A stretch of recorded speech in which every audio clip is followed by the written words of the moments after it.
তারা দেখা যাচ্ছে যে অনেকে লেখাপড়া করতেছে, লেখাপড়া কিছু কিছু ছেলে আছে এখনো বেকার। তারা কোনো কাজে বা কোনো কিছুতে যোগ দিতে পারে না, ঠিক আছে?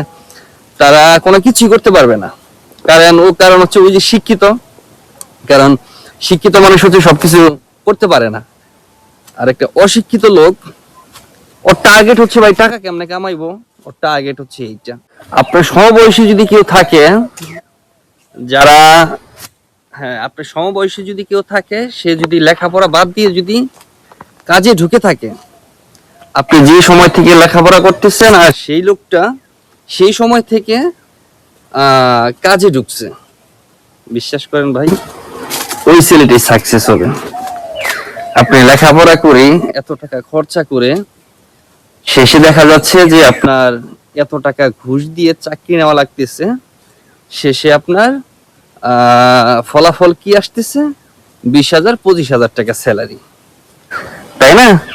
আর ওই যে দেখেন আপনার যে সমবয়সী ছেলেটা, ও কিন্তু সাকসেস হয়ে গেছে, ওর সাথে ভাই আপনি পাল্লা দিয়ে পারবেন না। এখন আপনি আবার এটা বললেন না, এটা ভাইবেন না আপনারা যে আমি আপনাদেরকে লেখাপড়া করতে না করতেছি না, রে ভাই, লেখাপড়া করতে না করতেছি না। তবে আমি এটা ভালো মনে করি, আজকাল এই লেখাপড়ার থেকে কাজে ঢোকাটা অনেক ভালো মনে করি।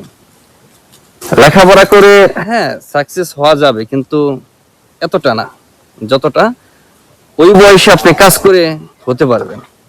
এটা চরম সত্য কথা। আমার সমবয়সী যারা আছে, তারা দেখা যাচ্ছে যে অনেকে লেখাপড়া করতেছে, লেখাপড়া কিছু কিছু ছেলে আছে এখনো বেকার। তারা কোনো কাজে বা কোনো কিছুতে যোগ দিতে পারে না, ঠিক আছে? তারা কোনো কিছুই করতে পারবে না, কারণ হচ্ছে ওই যে শিক্ষিত, কারণ শিক্ষিত মানুষ হচ্ছে সবকিছু করতে পারে না। আর একটা অশিক্ষিত লোক, ওর টার্গেট হচ্ছে ভাই টাকা কেমনে কামাইবো, ওর টার্গেট হচ্ছে এইটা। ও সব কাজই করতে পারবে, আমি কিন্তু খুব একটা লেখাপড়া করি নাই, ঠিক আছে? আমি বেশি লেখাপড়া করি নাই, দেখেন, তারপরেও কিন্তু আমি আজকে সাকসেস। কারণ কি ভাই, আমার সামনে যেটা আসছে আমি সেটাই করছি, সেটা করে করে আজকে আমি এই পর্যন্ত আসছি। তাই সবাইকে বলি, শিক্ষিত হওয়ার দরকার আছে, তবে আমি যা ভালো মনে করি, কাজে নেমে পড়েন। কাজে নেমে পড়েন। দেখেন এখন আমি কোথায় আছি জানেন? আপনারা যেখান থেকে ভিডিওটা দেখতেছেন, আমি আশা করি যে আপনাদের ওইখানে এই আনারসের যে চাষগুলা, এইগুলা আপনাদের এখানে হয় না, ঠিক আছে? এগুলা এখানে হয় না, এটা শুধুমাত্র মধুপুরই হয়। আর যেহেতু আমি থাকি মধুপুর, এই আনারসটা মধুপুর ছাড়া কোথাও নেই। আনারসটা সব জায়গায় হয় না, ঠিক আছে? আনারসগুলো সব জায়গায় হয় না। আমি আপনাদেরকে একটু দেখাই। আনারসগুলো আপনারা একটু দেখেন। এই যে দেখেন বাগানটা, দেখছেন? এটা কিন্তু পুরোটাই বাগান, ওই লাস্ট বর্ডার পর্যন্ত ওইদিকে দেখা যাবে না। এটা অনেক বিশাল, অনেক বড়। এখন এটা কিন্তু সিজন আনারস না, ঠিক আছে? সিজনে যে আনারসটা হয়, এই আনারসটা কিন্তু এইটা না। এই যে দেখেন অনেকগুলো আনারস আছে এখানে, এই যে একটা, এই যে একটা, দেখেন এই যে এখানে কিন্তু অনেক আনারস আছে। এই দেখতে পাচ্ছেন না? অনেক আনারস আছে, কিন্তু এগুলো সিজন না। এখন কিন্তু আনারসের সিজন না। তারপরে এই যে আনারস গুলা অনেক মিষ্টি হয়। এই যে একটা দেখেন, এই আনারসটা অনেক মিষ্টি হবে। এটা ছোট থাকলেও এটা ছোট থাকলেও অনেক মিষ্টি হবে। যেগুলা এখানে, এই দেখেন এখানে অনেকগুলো আছে, এই যে দেখছেন, এই এখানে অনেকগুলা। এটা ছোট ছোট থাকলেও এটা অনেক মিষ্টি হবে। এটা সিজন ছাড়া তো, তার কারণে এরকম। দেখেন এখানে এই দিকে অনেকটুকু জমি জুড়ে এইখান দিয়ে ছিল, এইগুলো টালগুলো ভেঙে ফেলতেছে। কারণ এক গাছে থেকে হয়তো ম্যাক্সিমাম 2 থেকে 3 বার আনারস মানে ভাঙা যায়, তারপরে গাছটা এমনিতে নষ্ট হয়ে যায়, তারপরে এটা ওরা ভেঙে ফেলে। এই যে বিষয় দেখেন, দেখতেছেন? দেখেন এই যে চারাগুলা, এগুলো তারা বড় বড় হয়।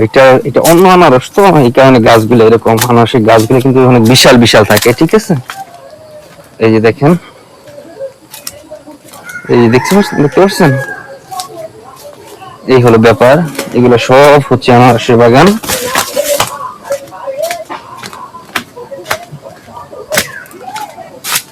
এগুলো সব হচ্ছে আনারসের বাগান। হ্যাঁ, এই যে দেখেন মানে এদিকে এদিকে সব এগুলা, এই যে এইগুলা, হ্যাঁ এগুলো সব হচ্ছে আনারসের বাগান।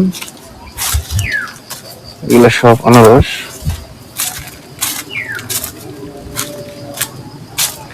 এগুলা বয়স হলে কি হয়, এগুলা বয়স হলে ভেঙে ফেলে। এটাও ছিল, ঠিক আছে, এটাও ছিল। এই যে দেখেন এইখান থেকে ওই যে বরাবর মাথাটা দেখা যাচ্ছে না, মাথা দেখা যাচ্ছে কি ওই বর্ডার পর্যন্ত, ঠিক আছে। এই যে দেখেন ওই যে বর্ডার পর্যন্ত। আর এইদিকে তো আমি আপনাদেরকে দেখালাম, এইদিকে অনেক, ঠিক আছে, এদিকে অনেক। এটা তো বাড়ির উপরে, এই কারণে বেশি বড় না। হ্যাঁ, এখানে অনেক বড় বড় টাল আছে, যেগুলো আমি আপনাদেরকে দেখাইতে পারলাম না এখন। অন্য এক সময় আমি ভিডিও করে আপনাদেরকে দেখাবো। হ্যাঁ, অনেক বিশাল বিশাল জায়গা আছে, কারণ এটা তো মধুপুর। বাংলাদেশের মধুপুরে সব থেকে বেশি আনারসের চাষ হয়। হ্যাঁ, অন্য কোনো ডিস্ট্রিক্টে এত আনারসের চাষ হয় না। আর আনারসের চাষটা এটা সব জায়গায় হবে না, সব মাটিতেই হবে না। হ্যাঁ, এটা পাহাড়ি মাটি ছাড়া এই আনারসটা হবে না।